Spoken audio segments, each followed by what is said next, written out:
who says that the unity of Nigeria is non-negotiable if you are under threat of genocide?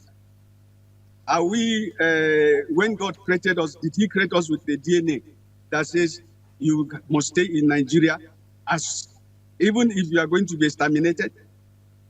In fact, interestingly, if there's any uniting a section of the country, it's even the Middle Belt, because we find ourselves boxed between the North and the South.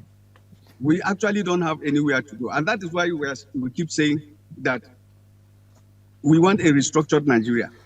If you listen to what I'm saying, we want a restructured Nigeria with, a weaker center. And then we want areas of Nigeria who have some kind of, uniformity to run their lives the way they want to run their lives. For my own generation, my own children and younger people behind us, we don't even need to tell them this. They live day by day. They live every day. They wake up every day with this, humongous crime on their psyche. You don't even have to say it. Go and meet a child of 3-5 years. They already know who is carrying out this evil against them. It's in the news everywhere. At that tender age, they already know.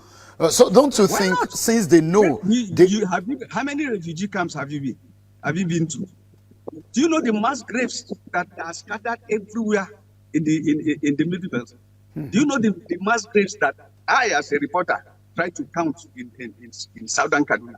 You cannot even count them within a month. It is now that they have reduced. Little children as small as 2 years, they have experienced horror. So there's nothing to say I am happy. We are under what I strongly believe is genocide in the Middle Belt. What do you think the government... Only Benue and part of I experience it now. What do you think the government is doing? Is the government working? Let me tell you something that will interest you. I come from a village called Zamandebu. From where I'm talking now, I'm in Zonkwa, the headquarters of Zango Katab local government. It's about 20 kilometers south of this town. And I come from a village called Zamandebu. Every village has its own Fulani. We grew up with them. We went to school with them. Some of them were born, in fact, some of their great-grandfathers were born there. So everybody they speak our language. Some of us that live close to them could even speak Fulani. We didn't have this problem at all. This problem started after 2011. And then it kept festering. It had a small break under when Yakowa was governor. As soon as he died, the whole thing became something else. Okay, Patrick Yakowa hails from... Sorry, Mr. Binniyat. Patrick Yakowa hails from Kaduna South, right? Yes, from Southern Kaduna. It's not Kaduna South, it's Southern Kaduna. Okay, thanks for that. So he hails from Southern Kaduna, and you are alleging that immediately after his death, there seems to be a spike.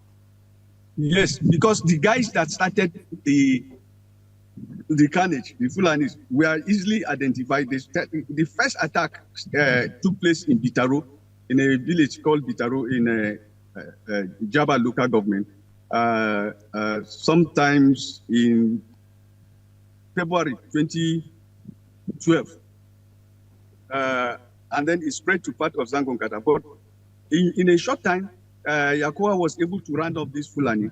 And then, of course, they were taken to face justice. And it almost went right.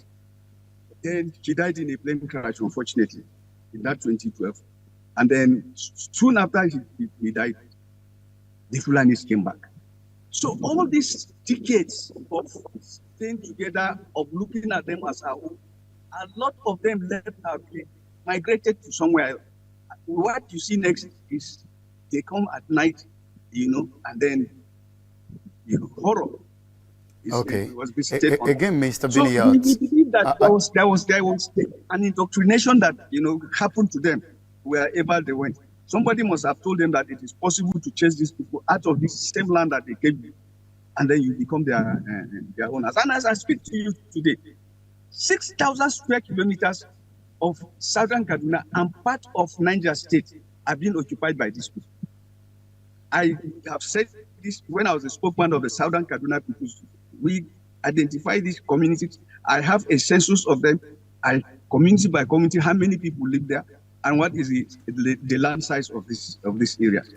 They have been occupied there. In fact, in part of Niger State that they have occupied, they are carrying out illegal mining there.